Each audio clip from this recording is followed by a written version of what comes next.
there's so much money, you know, and it's such a big multimedia, high-level production, which this really is.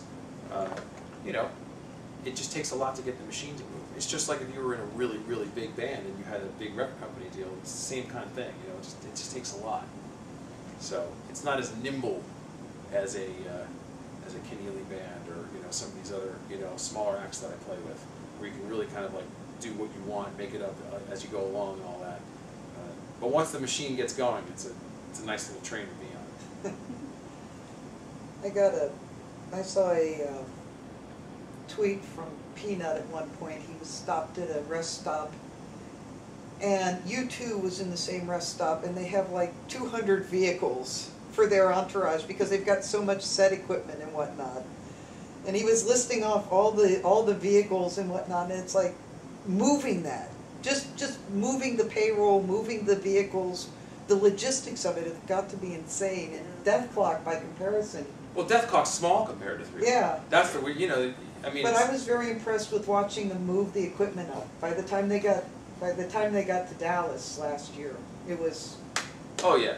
There wasn't a break. There was no dead air really. Yeah. I want, you know, I love the Mastodon guys. I don't want to give the wrong impression that they're like a mess. I mean, they are a hot mess, but I mean, they're still great. I love those guys. Huh? They make it work. Oh, they do better than make it work. I mean, like we couldn't believe that they were able to do what they do, and like, you know, and live as hard as they live. I mean, that's a completely other lifestyle. But they earned it, man. They toured. They played house parties in the beginning. They toured in vans. They did it the totally old-fashioned way. So, I heart messed up. All right. Well, what time is it now? Let me see. It's 5 o'clock. So let me play. What was the other ones that you wanted me to play? Well, we definitely need to do the gears. Okay. What were some of the other ones? Hetrocopter? Oh, Hetrocopter. Yeah. Let me do that one.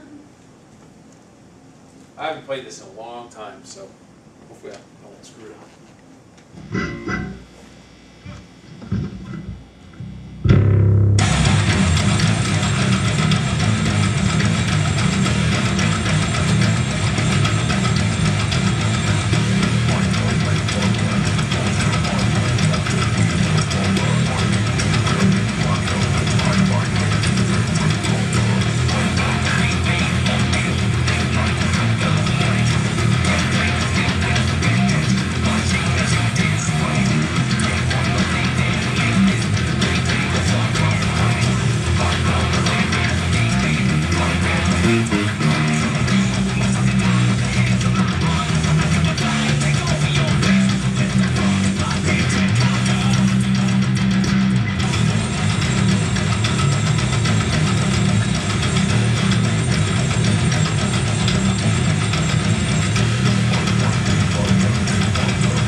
That song is actually hard. That's cool. That's an endurance test.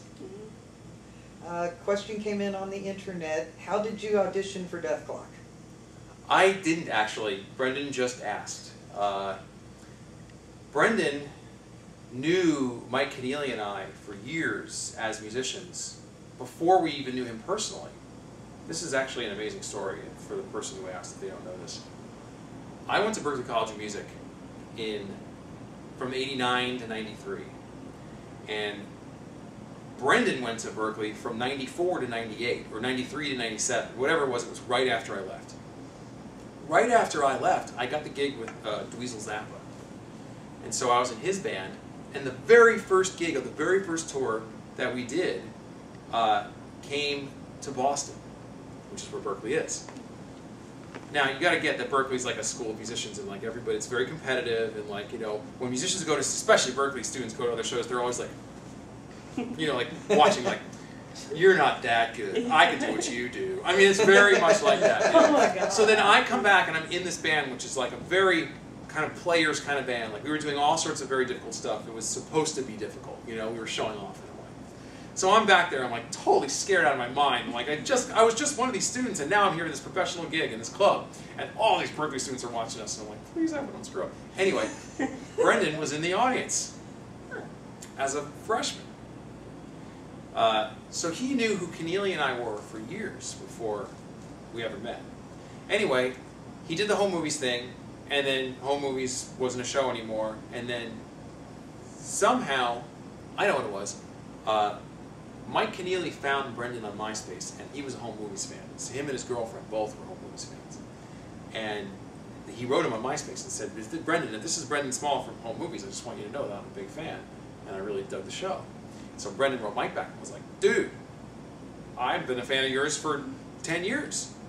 And that's, you know, I've come and seen you play at the Baked Potato, which is this place that we play in LA, a little jazz club, with Keneally's band, which is a very eclectic musical project. And they became friends. So I remember when it was in like 2006 or something like that, when Keneally and I were doing a show, and he invited Brendan to come see the show, and he introduced me to him, and I was like, how you doing? And Mike's like, yeah, you know, Brendan has a television show. I don't watch television very much, so I didn't know what home movies was or anything.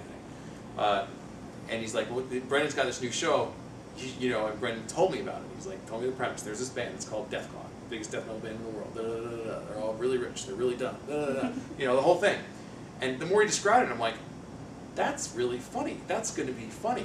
I mean, like, I get, he's a musician, he gets it, like, you know, okay, I'm looking forward to seeing that.